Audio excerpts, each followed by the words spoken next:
एकजना बाहुनको छोरा पण्डितको घरबाट जन्म लिनुभयो र येशू ख्रिस्टलाई कसरी चिन्नुभयो र कसरी विश्वास गर्नुभयो। यदि येशू ख्रिस्टलाई विश्वास नगरेको भए अहिले आफूलाई कहाँ देख्नुहुन्छ के हुन्छ?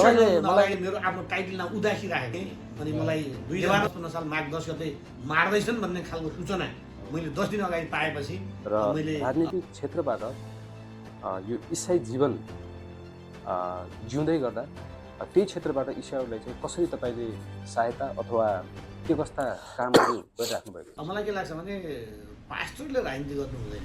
भिजन भएका लक्ष्य भएका दर्शन भएका गर्नु सक्ने ती मान्छेहरू हुनु उनीहरूलाई पढ्यो उनीहरूलाई उत्साह यहाँ धर्म साक्षर पार्टीहरूको पछाडि विश्वासी लाग्यो भने त्यो राम्रो कुरा र मैले दुवैले विश्वासी राजनीतिलाई र धार्मिकतालाई सँगसँगै बढाएर मुक्ति पाउनु छ उद्धार पाउनु छ भने यसो कृष्ण विश्वास नगरी अर्को कुनै बाटो नै छैन। स्वर्गको मुनि पृथ्वी माथि मानिसहरूका बिचमा अरू कुनै नाउँ दिएको छैन यसो कृष्ण बाहेक। त्यसकारण मानिसले यसो ख्रिस्टलाई खोज्नुपर्छ, यसो ख्रिस्टलाई रोज्नुपर्छ, यसो ख्रिस्टलाई चिन्नुपर्छ। जुन तपाईँ हामीले चिनेका छौँ हामी अहोभाग्यवान। अनि अन्तिममा अब क्रिस्चियनहरूलाई चाहिँ डलरै भन्ने एकदमै यो एउटा छाप लगाएका छन्, यसको विषयमा के भन्न चाहनुहुन्छ? तपाईँले इतिहास हेर्नुभयो भने त डलर सबभन्दा बढी कहाँ आएको छ भन्दाखेरि नन क्रिस्चियनहरूले बढी ल्याएको छ। तपाईँले काठमाडौँमा हेर्नुभयो भने जति तपाईँ नेपालमा बौद्ध गुम्बाहरू बन्नका लागि जो डलर आएको छ त्यसको त 10% पनि चर्चको लागि आएको छ। मन्दिर बन्नका लागि जति विश्वबाट एडहरू आएको छ त्यो त तपाईँको 10% पनि आएको छैन। आज फेरि हामी एउटा नयाँ पोडकास्ट ल्याएर तपाईँहरूको बिचमा आइसकेका छौँ र म विश्वास गर्दछु यो पोडकास्टद्वारा तपाईँहरू एकदमै आशिषित हुनुहुनेछ र यस्तै भिडियोहरू अथवा पोडकास्ट हेर्नको लागि हाम्रो युट्युब च्यानल सब्सक्राइब गरिदिनु होला र भिडियोलाई लाइक सेयर अथवा कुनै पनि प्रतिक्रिया छन् भने तपाईँ कमेन्ट बक्समा पनि कमेन्ट छोडिदिन सक्नुहुन्छ। हुन्छ, अब हामी गेस्टको परिचयतिर जानेछौँ।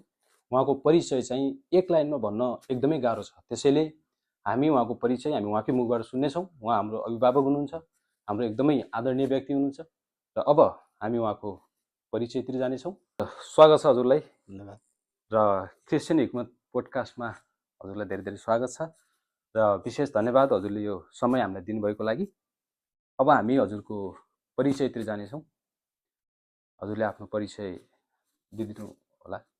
हुन्छ, यहाँहरूलाई सबैलाई जय मसी।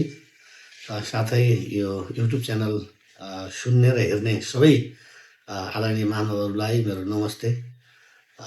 विशेष गरी मेरो नाम देवानन्द जैसी, म कालीकोट जिल्ला अहिलेको सान्ने त्रिवेणी गाउँपालिका वार्ड नम्बर 1 लुसामा जन्मेको र म त्यहाँ रहँदै गर्दा सानै उमेरदेखि म राजनीतिमा एकदम सक्रिय थिएँ।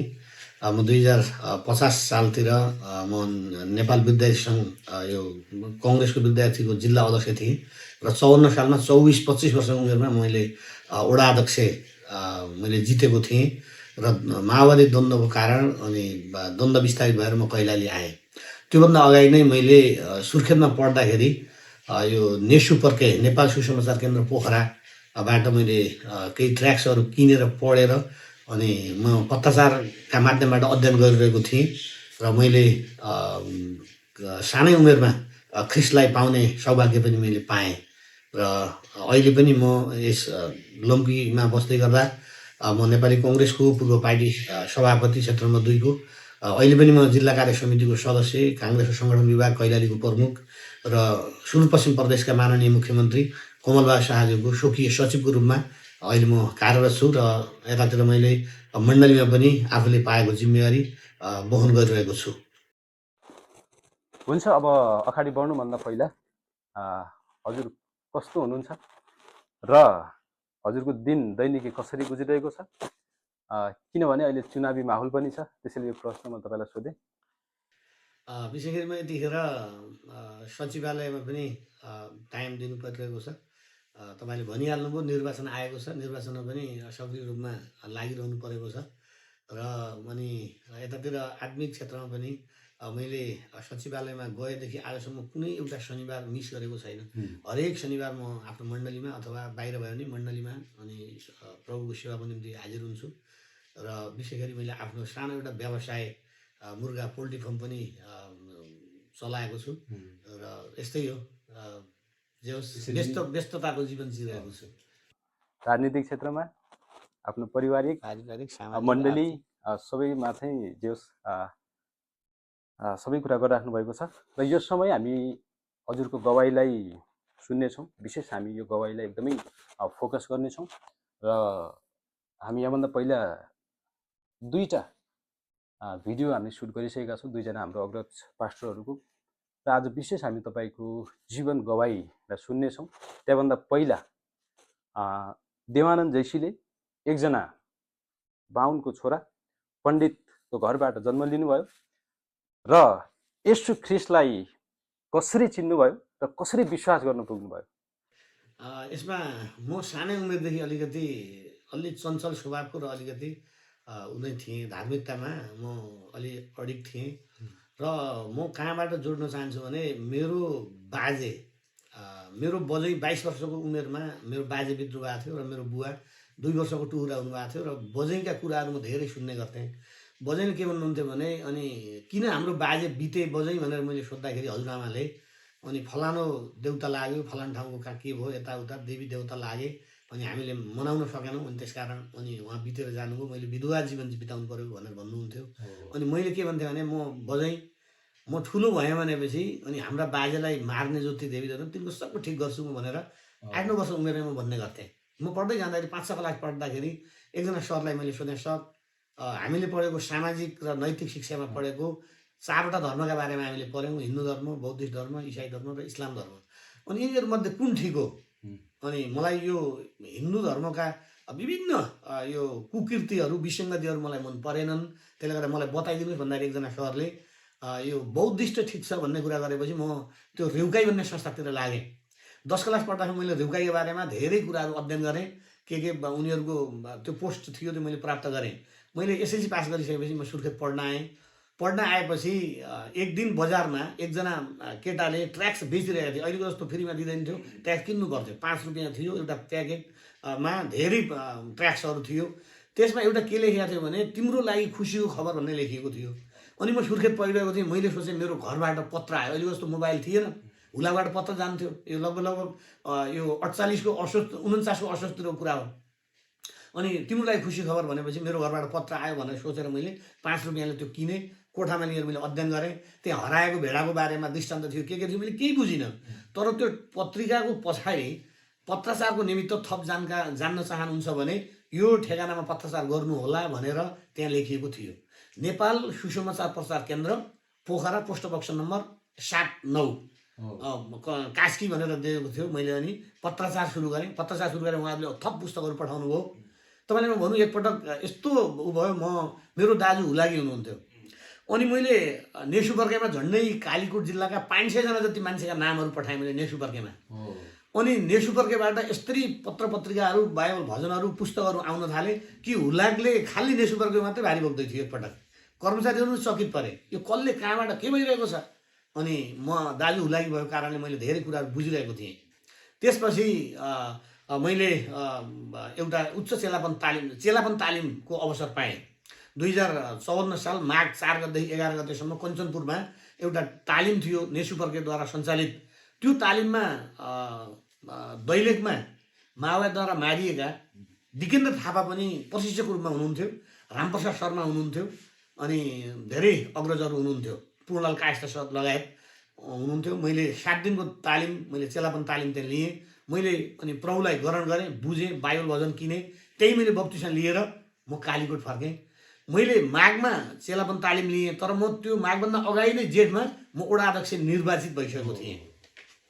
अनि मेरो गाउँमा एउटा शिव मन्दिर बनाइएको थियो गाउँपालिकाको बजेटबाट, त्यसको अध्यक्ष म थिएँ।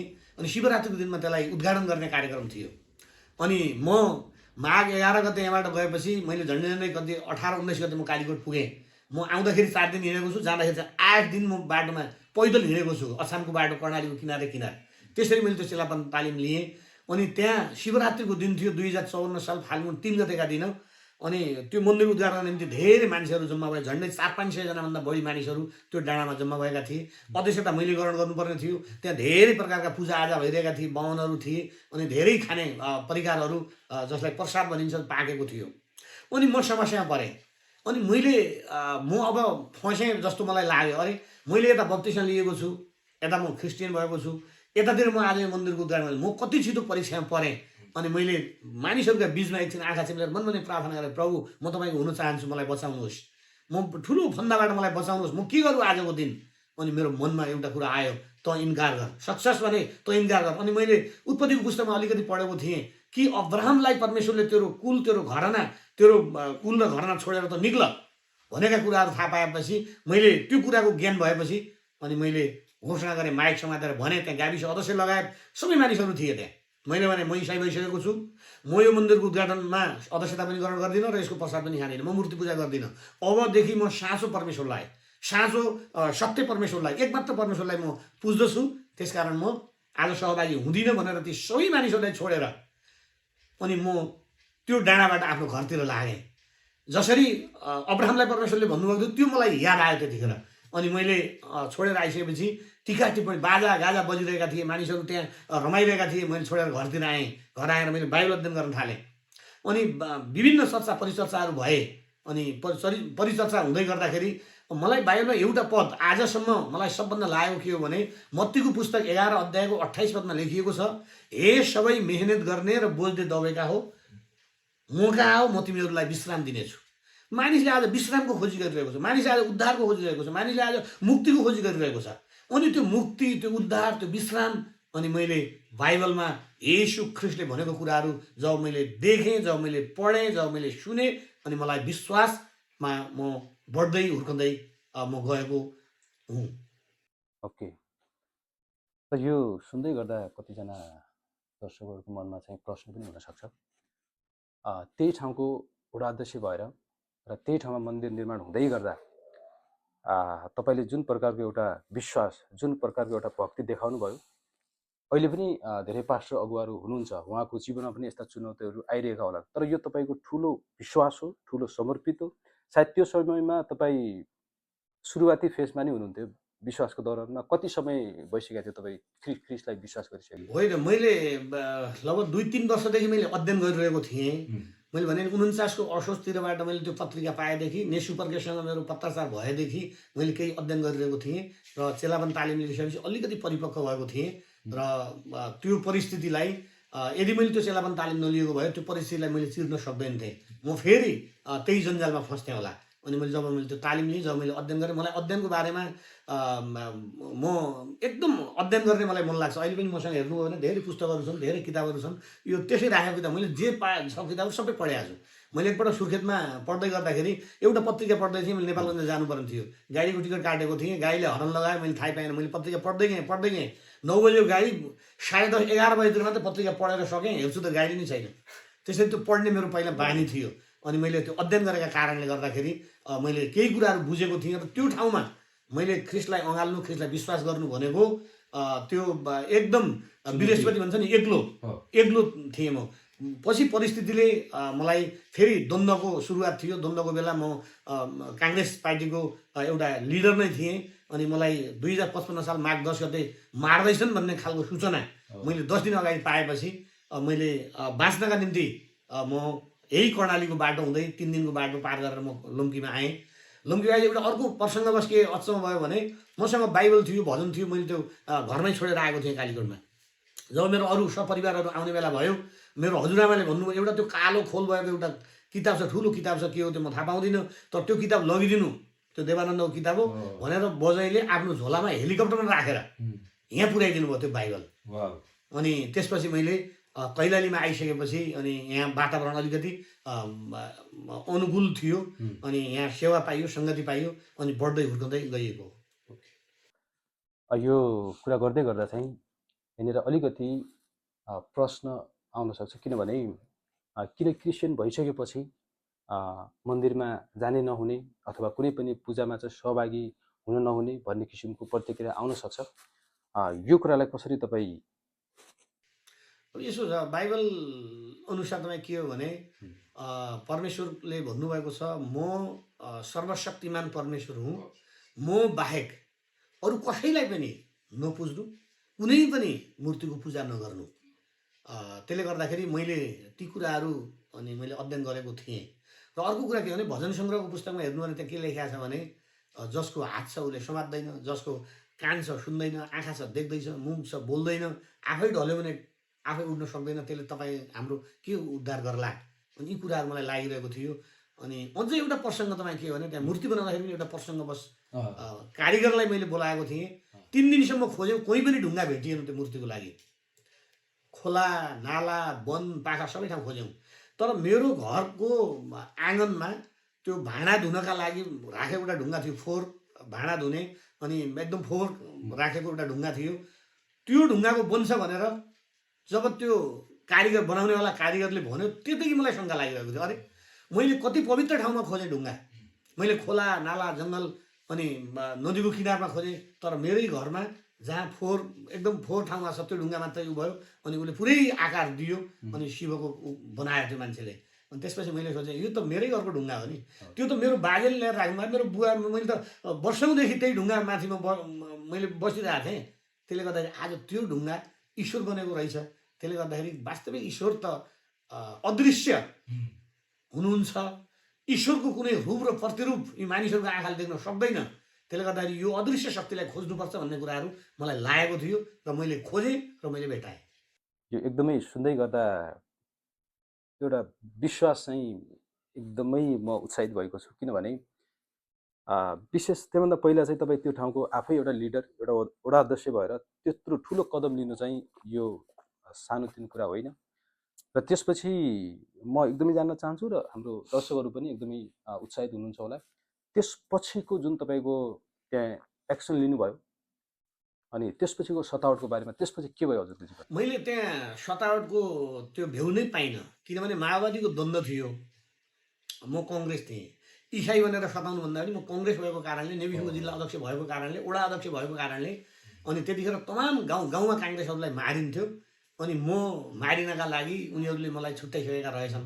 त्यो राजनीतिसँग जोडिएको कुरा, त्यो धार्मिकतासँग जोडिएन।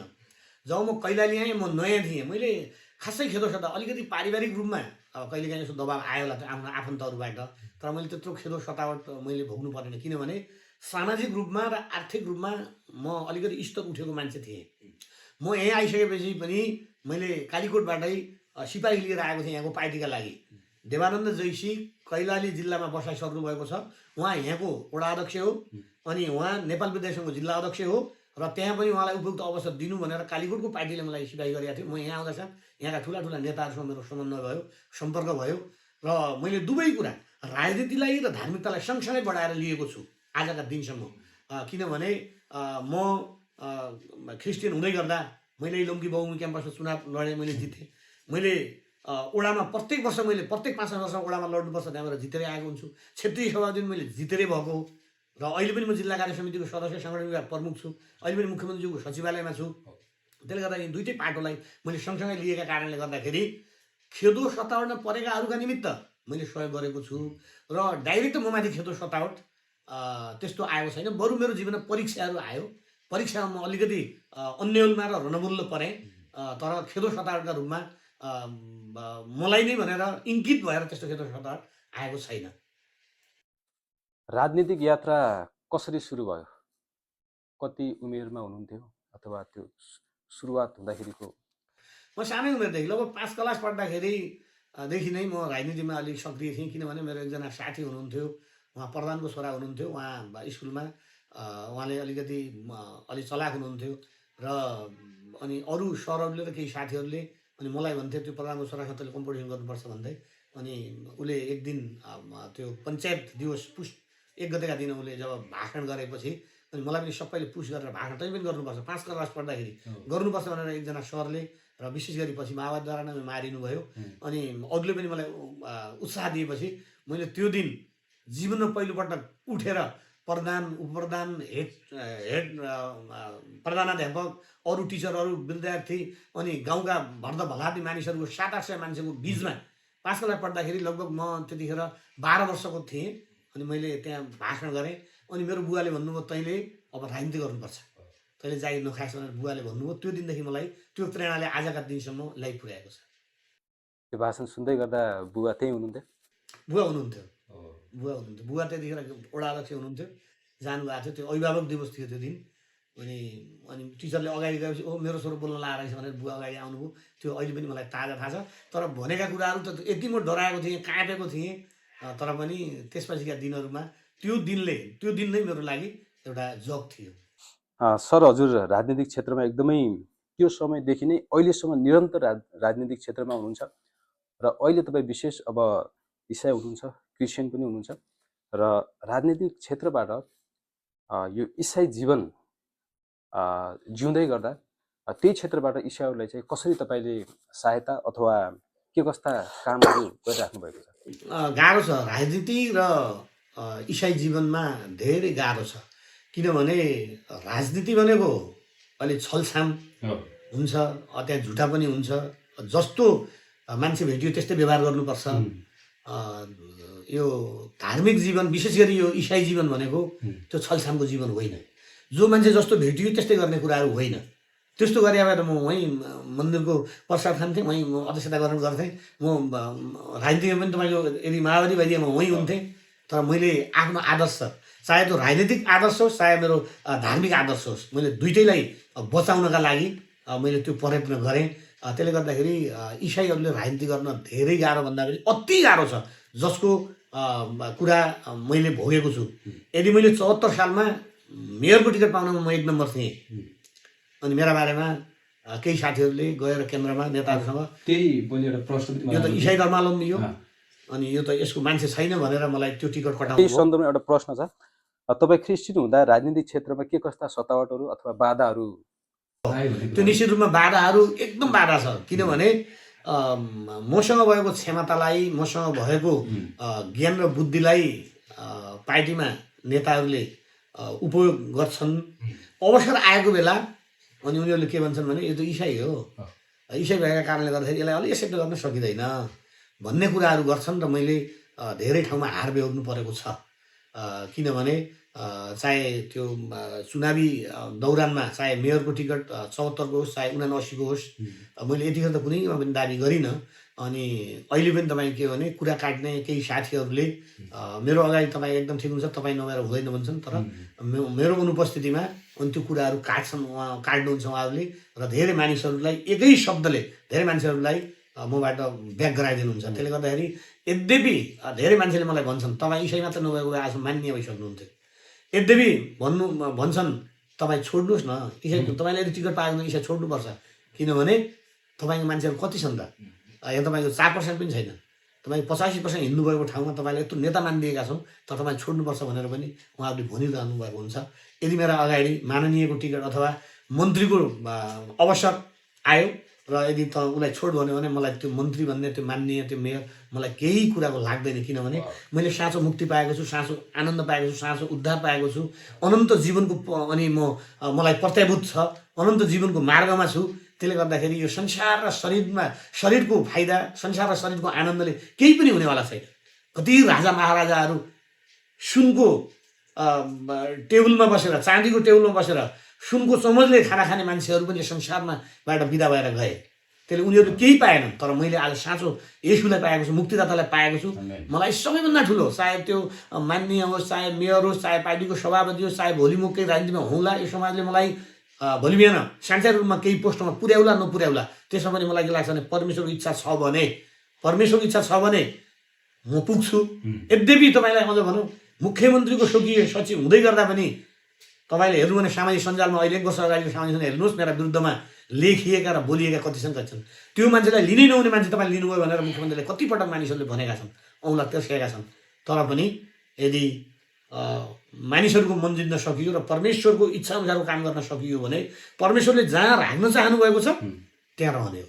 तपाईँले हेर्नु भने राजा नबुकदनेजरले घाँस खाएका छन्, 7 वर्ष जङ्गलमा उनी बसेका छन्। किनभने एउटा राजा जङ्गली जनावरसँग घाँस खानु भनेको चान्चुने कुरा थिएन।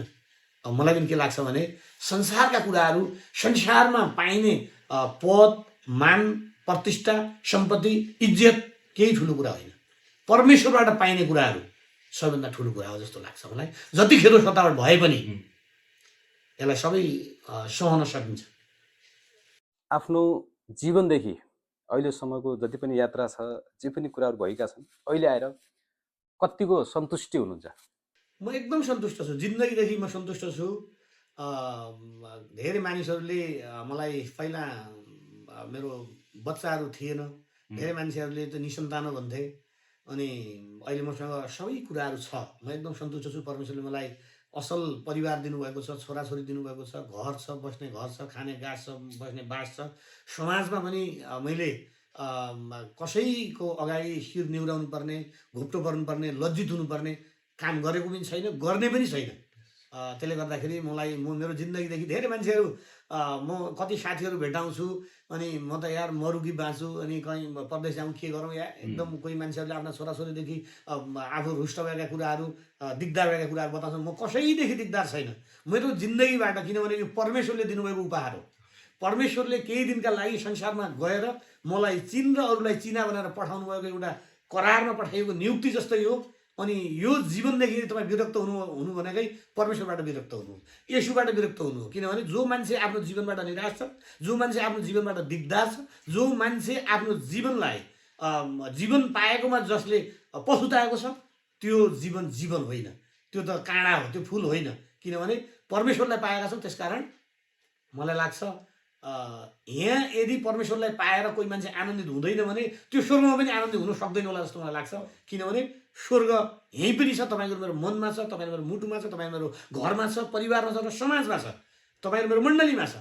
तपाईँ र मेरो अनुहार हेर्दा तपाईँ र म कतिको खुसी छ भन्ने कुरा अनुहारबाट थाहा हुन्छ। मलाई धेरै साथीहरूले भन्ने गर्छन् मन्त्रालयमा, तपाईँ जहिले पनि हाँसेको हुनुहुन्छ, तपाईँमा के खुसी छ भन्नुहुन्छ उहाँहरूले, होइन।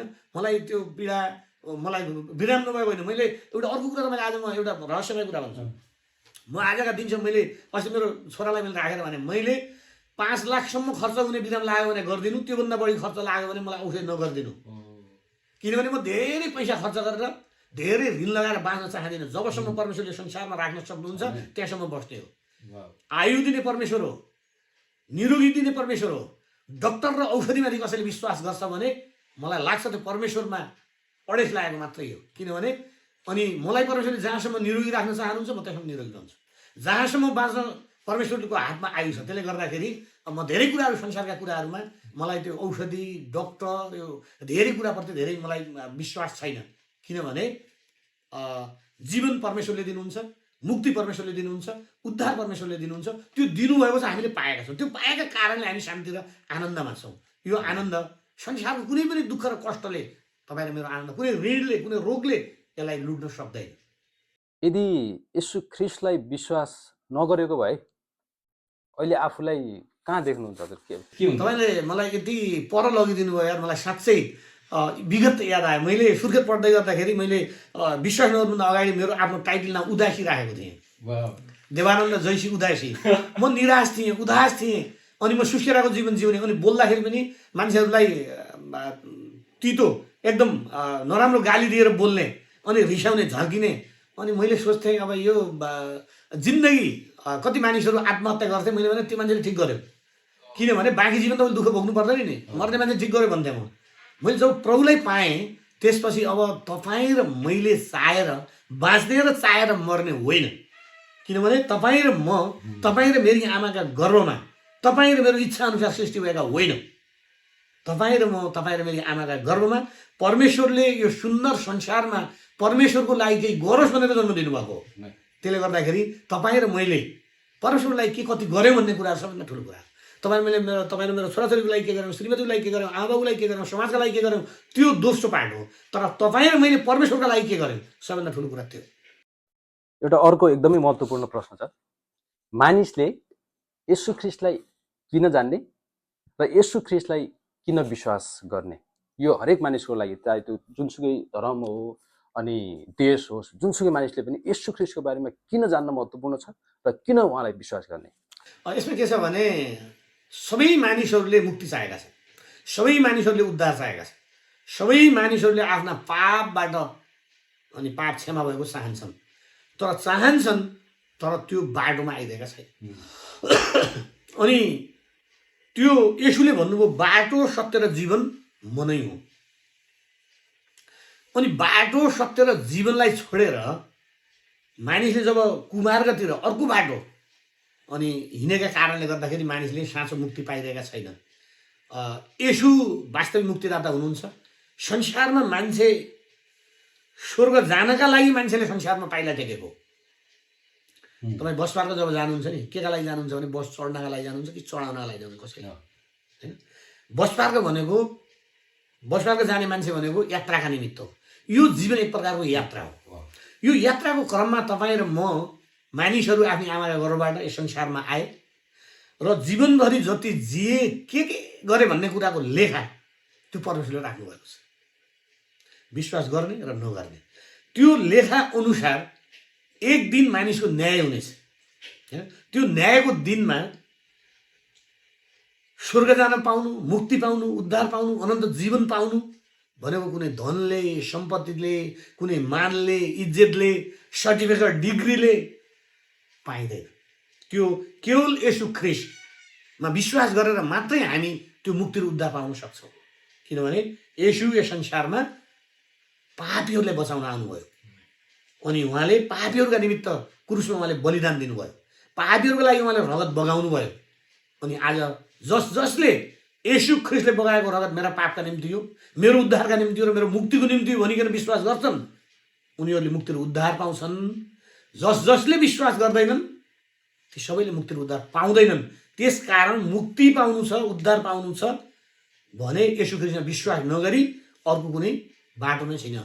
स्वर्गको मुनि, पृथ्वी माथि, मानिसहरूका बीचमा अरू कुनै नाउँ दिएको छैन येशू ख्रीष्ट बाहेक। त्यसकारण मानिसले येशू ख्रीष्टलाई खोज्नुपर्छ, येशू ख्रीष्टलाई रोज्नुपर्छ, येशू ख्रीष्टलाई चिन्नुपर्छ। जुन तपाईँ हामीले चिनेका छौँ हामी अहोभाग्यमानी। हुन्छ सर, अब हजुर धेरै लामो समयदेखि राजनीतिक फिल्डमा हुनुहुन्छ र त्यो फिल्डमा रहेर क्रिस्चियन मानिसहरूको लागि, मण्डलीको लागि अथवा क्रिस्चियनहरूको बिचमा आउने सतावटको बारेमा तपाईँले के कस्ता योगदानहरू गर्नुभएको छ आफ्नो क्षेत्रबाट? म विशेष गरी राजनीतिमा लाग्दै गर्दा सुरुमा पनि म सामुदायिक वनमा काम गर्थेँ। त्यतिखेर यो आशी ख्रिस्टी मण्डली जब भवन बन्ने भयो, अहिले पनि तपाईँले अब त्यो झ्याल, त्यो ढोका, त्यो उसको काठहरू एउटै पनि पैसा परेको होइन। त्यो सबै सामुदायिक वनबाट मैले त्यतिखेर म सामुदायिक वनमा थिएँ अनि सबैलाई भनेर त्यो काठहरू जम्मा गरेर त्यत्रो बनायो। अनि पहिलोपल्ट तपाईँको चर्चमा त्यही आशी ख्रिस्टी मण्डलीमा सरकारी बजेट पारेर 4वटा टोइलेट बनाएको थियो। पछि अनुग्रह मण्डलीमा पनि पछि बनाएको थियो र पछि पछिल्लो चरणमा म जब मुख्यमन्त्रीको सचिवालयमा गएपछि अनि पहिलो बजेटमा जब चर्च निर्माणका कुराहरू आए त्यहाँ सचिवहरू कर्मचारीहरू चकित परे, कहाँबाट यो चर्च भन्ने आयो लिसान, कहाँबाट आयो उहाँहरू भन्दै हुनुहुन्थ्यो। अनि मैले भने देश धर्म व्यवस्थामा गएको छ अनि मन्दिर बनाउनु हुने, मस्जिद बनाउनु हुने, मदरसा बनाउनु हुने, बौद्ध गुम्बा बनाउनु हुने, चर्च बनाउनु नहुने हुन्छ। अनि भनेपछि लगभग यो क्षेत्रमा 4-5वटा चर्चमा धेरै बजेट त परेन। हामीले माग त धेरै गरेका थियौँ, 10 लाखका दरले धेरैलाई पर्यो। अहिले पनि 14वटा चर्चमा 10 लाखका दरले यो लम्कीचुवा नगरपालिकामा मात्र परेको छ। 4-5वटा चर्चमा टिकाउनु परेको छ। एउटा चर्चमा धनगढीमा शुद्ध खानेपानी र आधुनिक चर्च बनेर 20 लाख रुपियाँ धनगढीको चर्चमा जति गर्न सकियो त्यो गरियो। तर एउटा कुरा के हो भने नेपालको प्रशासन, नेपालको राजनीति इसाईको पक्षमा छैन, नेपालको कानुन इसाईको पक्षमा छैन। अनि जब हामीले बलचौकमा एउटा नेपाल राष्ट्रिय इसाई समाजको सभा हाल भनेर 1 करोड रुपियाँ माग गऱ्यौँ अनि मुख्यमन्त्रीको कार्यालयबाट पास गरेर गयो। तर 1 करोडको पछाडि एउटा जिरो हटाइदिए, 10 लाख रुपियाँ मात्र पऱ्यो। हामीले सानो एउटा त्यहाँ घर बनाएको छौँ। अनि हामीले जब 25 लाख माग्छौँ अनि त्यहाँ तपाईँको अगाडिको 2 हटाएर 5 लाख, उहाँ माथि मोहननेलको 6 नम्बर वडामा आमडालामा अघिल्लो वर्ष 10 लाख पऱ्यो, अहिले 5 लाख पारे। त्यसले गर्दाखेरि मैले गर्न सक्ने जति गरेँ। अरू कुरा के भने विश्वासीहरूलाई सहयोग गर्ने कुराहरूमा, मुद्दा मामिलाका कुराहरूमा जस्तै अघिल्लो क्रिसमसको बेला आदरणीय पास्टर जन्मजय भट्टराईजीलाई सुसमाचार प्रचार गरेको, ख्रिस्ट प्रचार गरेको भनेर जुन मुद्दा लाग्यो त्यो मुद्दाका बेला उहाँ मेरो नातेदार आफन्त भएको कारणले मात्र होइन, टिकापुरको केसमा पनि धेरै पास्टरहरू फस्नु भएको थियो। उहाँहरूलाई पनि मैले गर्ने सहयोग मैले गरेको छु। किनभने प्रभुका छोराछोरीहरू मैले के जान्दछु भने जस्तै एस्तर रानी ले आफ्नो यहुदी वंश विनाश गर्ने बचाएकी थिइन् उनले। किनभने हामीले सबैलाई सहयोग गर्ने हो र त्यसैमा यदि विश्वासी दाजुभाइ दिदीबहिनीहरू कानुनी फन्दामा परेका छन्, समस्या र अप्ठ्यारोमा परेका छन् भने उहाँहरूलाई तत्काल अनि सहयोग गर्ने कुराहरू भुनसुन गरेर कहाँ के गर्नुपर्छ। हिजो आज पनि मैले कति ठाउँमा यताउति हिजो अस्ति मात्रै टिकाउनु पनि एकजना पास्टरको अल्टो समातिएको रहेछ ऊ भएर कुरा मिलिसक्यो, पुलिसले दिइरहेको थिएन, मैले एकल फोन गरेको तुरुन्तै अल्टो उसले दिए, पास्टरले मलाई गर्नुभएको थियो। अनि यसरी विश्वासीहरूका अनि धेरै कुराहरू छन्, कतिपय कुराहरू साना साना कुराहरू छन् तर त्यसले महत्त्व ठुलो राख्दछ। त्यसले गर्दाखेरि विश्वासीहरूलाई गर्ने सहयोगका कुराहरू, भनसुनका कुराहरू अप्ठ्यारो पर्दाखेरि अथवा मण्डल निर्माणका कुराहरूमा मैले भनेको लाग्ने ठाउँमा म मुख्यमन्त्रीको सचिवालयमा रहँदै गर्दा धेरै ठुला काम भएका छन्। अनि विशेष गरी लङ्कीचुवा नगरपालिकामा तपाईँले हेर्नुभयो भने सुशीला साई मेयर बनेपछि अनि उहाँ मेयर बन्नुभन्दा अगाडि नै अनि म मुख्यमन्त्री कमलबहादुर शाह त्यतिखेर उहाँ मुख्यमन्त्री हुनुहुन्थेन, अनि र सुशीला साई हामी तीन र केही 3-4जना पास्टर बसेर हामीले एक प्रकारको सम्झौता गरेका थियौँ। त्यो सम्झौतामा आज सुशीला साईले धेरै ठुल्ठुला बिल्डिङहरू बनाइदिनु भएको छ। कुनै नगरपालिकामा जानुहोस्, लङ्कीचुवा नगरपालिकामा जति बिल्डिङहरू बनेका छन् अन्त कहीँ पनि बनेको छैन। अन्त खेदो छ, सतावट छ, सताएका छन्, तर यहाँको मुख्यमन्त्रीले, यहाँको मेयरले, यहाँको वडा अध्यक्षहरूले आदर गरेका छन्। त्यसका पछाडि अनि राजनीतिक रूपमा असल प्रकारले मैले आजका दिनसम्म, मैले कङ्ग्रेस भनेको दिनदेखि आजका दिनसम्म दायाँ बायाँ लागेको पनि छैन, लाग्ने पनि छैन। त्यसले गर्दाखेरि सबै मानिसहरूसँग, सबै नेताहरूसँग अनि एक प्रकारको सौहार्दता भएका कारणले गर्दाखेरि केही कामहरू गर्न सकिएको छ। र प्रभुको इच्छा भयो भने भोलिका दिनहरूमा यदि प्रभुले त्यो ठाउँमा पुर्याउनु भयो भने अझ ठुलो कामहरू गर्नेछ। तपाईँले हेर्नु भने यहीँ यो दफन केन्द्र तपाईँको त्यहाँ छुट्टै दिएको छ, नगरपालिकाले आधिकारिकता दिएको छ। ती सबै पहलहरू गरिएको कुराहरू हो र अझ गर्नुपर्ने कुराहरू छ भने परमेश्वरले ठिक ठाउँमा राख्नुभयो र हाम्रो बोली यदि उहाँहरूले सुन्ने अनि आवाज हाम्रो सुन्ने अवस्था बन्यो भने भोलि धेरै ठुला कामहरू गर्न सकिनेछ र योभन्दा अगाडि पनि धेरै राम्रा कामहरू, असल कामहरू गरिएको छ। ओके, यो कुरा गर्दै गर्दा चाहिँ मेरो दिमागमा एउटा प्रश्न, अब आउने समयमा क्रिस्चियनहरूलाई, नेपालमा चाहिँ क्रिस्चियनहरूलाई राजनीतिक क्षेत्रबाट आउने के कस्ता सतावट अथवा चुनौतीहरू र त्यसलाई सामना गर्नको लागि मण्डलीले के कस्ता योजनाहरू बनाउनु पर्ला, हजुरलाई के लाग्छ? मलाई के लाग्छ भने पास्टरले राजनीति गर्नु हुँदैन। आफै पास्टर, आफै कसै कुनै पार्टीको यदि सदस्यता लिनुभयो भने त्यो चर्चमा अरू पार्टीका विश्वासीहरू पनि हुन्छन्। त्यसले गर्दाखेरि त्यहाँ फाटो पर्छ। मेरो सुझाव के हो भने देशभरिकै पास्टरहरूले राजनीतिमा आउनु हुँदैन। दुईवटा ढुङ्गामा खुट्टा टेक्नु पाइँदैन। एकातिर प्रभुको सेवा पनि गर्ने, एकातिर राज्य पनि गर्न सक्ने हुँदैन। र भिजन भएका, लक्ष्य भएका, दर्शन भएका, गर्न सक्ने यदि ती मान्छेहरू हुनु भने उनीहरूलाई प्रमोट, उनीहरूलाई उत्साह दिने कुराहरू गर्नुपर्छ, जुन मलाई धेरै पास्टरले गर्नुभएको छ। मैले सुरुमा क्षेत्रीय सभा हुँदाखेरि मैले पास्टर गोविन्द थापा लगायतको टिमलाई मैले सोधेर प्रार्थना गराएर मैले लडेको थिएँ, मैले जितेको थिएँ। म क्याम्पस अध्यक्ष लड्दाखेरि त्यही भएको थियो। म अस्ति मुख्यमन्त्रीको सचिवालय जाँदाखेरि मैले 18जना पास्टरलाई राखेर छलफल चलाएर तपाईँहरू पनि त्यहाँ हुनुहुन्थ्यो, तपाईँहरूले प्रार्थना गरेर अनि म गएको। किनभने सबै मान्छेहरूले सेवा पनि गर्ने, मेन मण्डलीको मेन पास्टर पनि बन्ने, राजनीति पनि आउँदाखेरि आक्षेप लाग्छ। त्यसले गर्दाखेरि मण्डलीभित्र भएका भाइ बहिनीहरू कोही गर्न सक्नेछन् भने त्यो पनि सत्यको बाटोमा, फेरि सत्यको पक्षमा लागेको पार्टीको पछाडि लाग्नुपर्छ। आज तपाईँले हेर्नुभयो भने धर्मनिरपेक्षता, यहाँ धर्म साक्षेप पार्टीहरूको पछाडि यदि विश्वासी लाग्यो भने त्यो राम्रो कुरा होइन। जसले विश्वासीहरूलाई सताउँछन्, खेदो गर्छन्, सतावट गर्छन्, मण्डलीहरू भत्काउने कुराहरू गर्छन्, जसले धार्मिक साक्षरताका कुराहरू गर्छन्, ती पार्टीमा लाग्यो भने मलाई लाग्छ प्रभुलाई खुसी पार्न सकिँदैन भन्ने मलाई लाग्छ।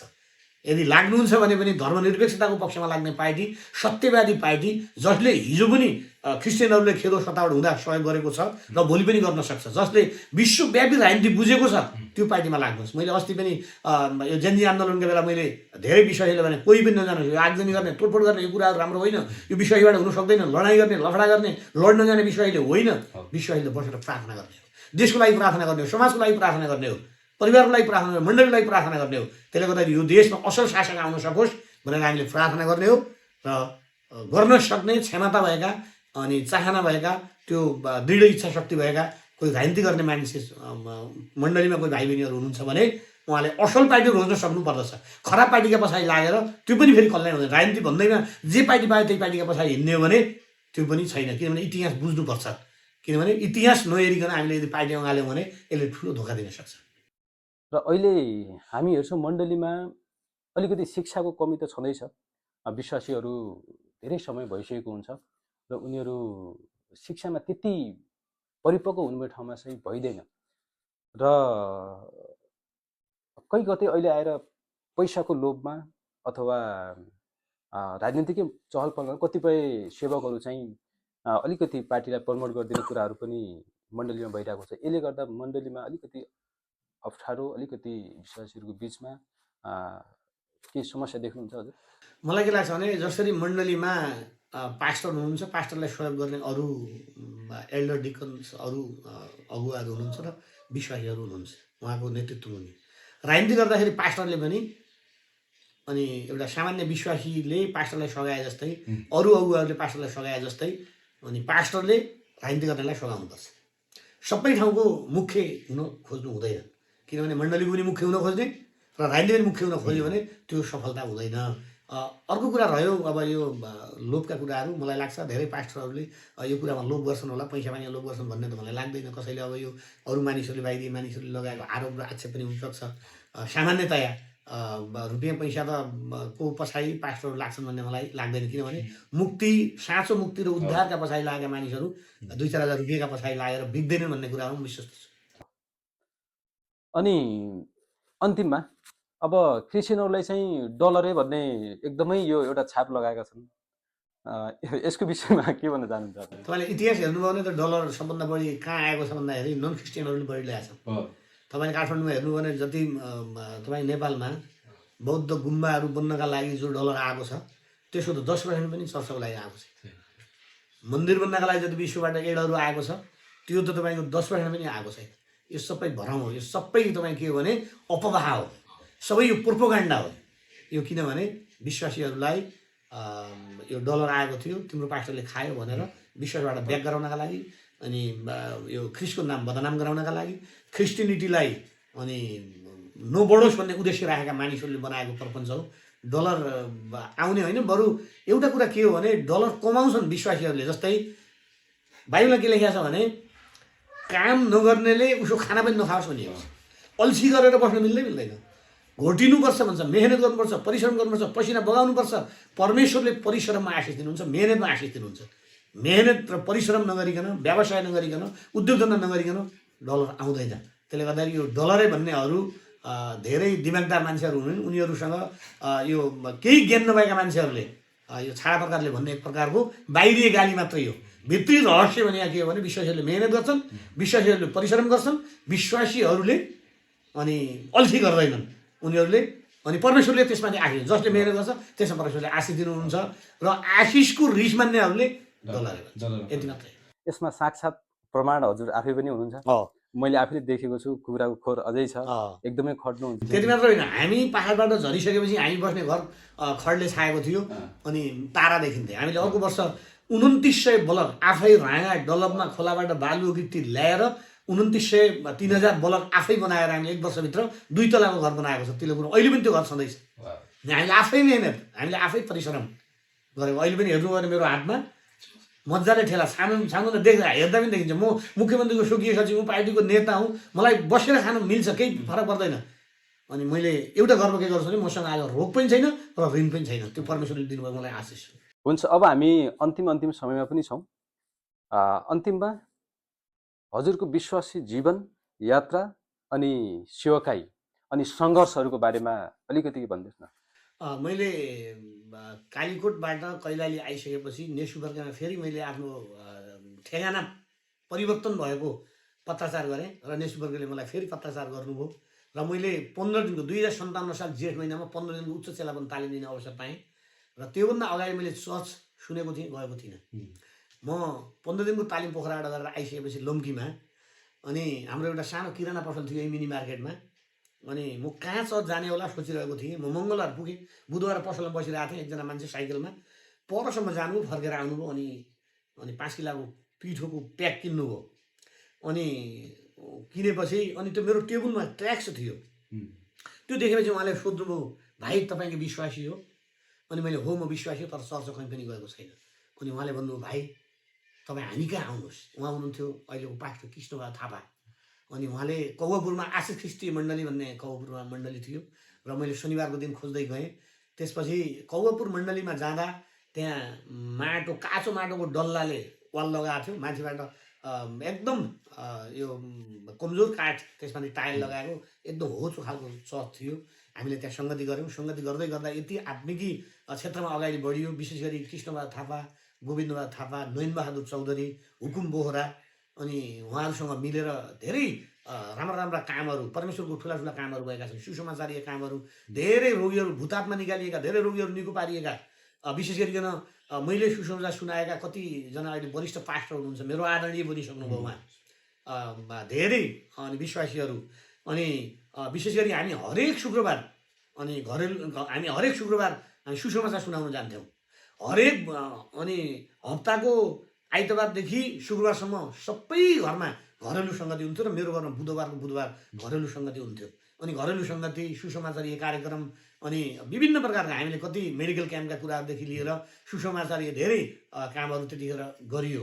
र विशेष गरी 2069तिर मैले अघि पनि भने जीवनमा अलिकति परीक्षा आएपछि म अलिकति ओजेलमा परेँ।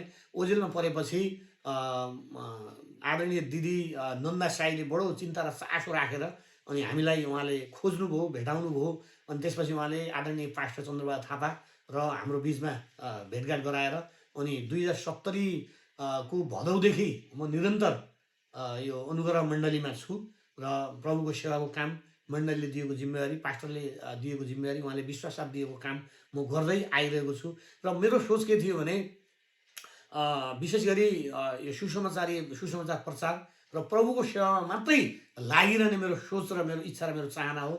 त्यो कता यसले अलिकति केही न केही कुराहरूले बाधा पाइरहेको छ। अझ पनि मैले बाँकी जीवन यो जब म अहिले कम्तीमा नि 53-54 वर्ष भइसकेँ, बाँकी जीवन मैले धन कमाउला अथवा खेती गर्नुला, व्यापार गर्नुला, राजनीति गर्नुला भन्नुभन्दा पनि त्यसलाई सेकेन्ड पार्टमा राखेर पहिलो कुरा म प्रभुको सेवाको काम गर्छु भन्ने कुरामा म लागेको छु। र म जब मुख्यमन्त्रीको स्वकीय सचिव भएर धनगढी गएँ, त्यसपछि मैले त्योभन्दा अगाडि पनि लगभग 9 महिना जति तपाईँसँगै मिलेर कति घरेलु सङ्गतिहरू, एकदम डेली घरेलु सङ्गति गरेर एकदम विश्वासीहरूलाई ऊर्जावान बनाएका थियौँ। तर मैले त्यहाँ जानु पर्यो भने मैले टाइम मिलाउन सकिरहेको छैन। यद्यपि तपाईँलाई म आज विश्वस्त पार्न चाहन्छु, म मुख्यमन्त्रीको कार्यालयबाट यदि म बाहिरिएँ, त्यो एउटा समय आउला अनि बाहिरिएँ अथवा राजनीतिमा पनि मैले सोचे जस्तो भएन भने मेरो बाँकी जीवन मैले सेवामा जुन मण्डलीका पास्टर अगुवा र विश्वासीले गरेको विश्वास, मलाई दिएको जिम्मेवारी, म घुँडा र कुहुना टेकेर भए पनि यो आँखाको नोजर हुँदासम्म म प्रभुको सेवा गरिरहने प्रयत्न र प्रण गर्न चाहन्छु। आमेन। तपाईँको यो स्टेटमेन्टलाई लिएर चाहिँ म एकदमै खुसी छु। बाँकी हजुरको जीवन जसरी हजुरले राजनीतिक क्षेत्रमा, जसरी अन्य क्षेत्रहरूमा तपाईँ एकदमै एक्टिभ भएर काम गरिराख्नु भएको छ र अबको जीवन चाहिँ प्रभुको लागि दिने, सेवाको लागि भन्ने जुन कुराहरू भन्नुभएको छ र तपाईँको जीवन सबै समय चाहिँ यदि परमेश्वरमा दिनुभयो भने पक्कै पनि मण्डली, विश्वासी अथवा मण्डलीको पास्टर अगुवाहरूको बिचमा चाहिँ एउटा राम्रो उत्साह, राम्रो एउटा ऊर्जा र परमेश्वरको काम असल तरिकाले हुनेछ भन्ने म एकदमै विश्वास गर्दछु। र हजुरलाई धेरै धेरै हामी धन्यवाद दिन्छौँ। आजको महत्त्वपूर्ण आफ्नो जीवन गवाई, भोगाई, अनुभव, सिकाइका कुराहरूले हजुरले गर्नुभएको छ र यो हेर्ने सम्पूर्ण दाजुभाइ, दिदीबहिनी, आमा बुवा, हाम्रो अगुवा पास्टरजीहरू पनि यसलाई हेर्नुहुनेछ र आशिषित हुनुहुनेछ। अन्तिममा केही भन्न चाहनुहुन्छ? धन्यवाद दिन चाहन्छु तपाईँलाई र तपाईँको टिमलाई। विशेष गरी तपाईँले मेरा गवाई, मेरा केही भनाइहरू, मेरा मनका कुराहरू राख्ने यो अवसर दिनुभएको लागि विशेष गरी तपाईँहरूको टिमलाई र तपाईँलाई धन्यवाद दिन चाहन्छु र परमेश्वर पितालाई महिमा होस् र परमेश्वरलाई पनि धन्यवाद दिन चाहन्छु। हस्, धेरै धेरै धन्यवाद। जय मसीह। जय मसीह।